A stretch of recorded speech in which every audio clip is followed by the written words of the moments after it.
captures a small helicopter crashing down on a grass landing strip at a small airport near Tacoma, Washington.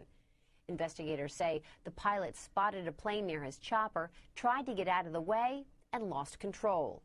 Witnesses say the pilot got out seconds after the crash. Authorities do confirm his wife was taken to the hospital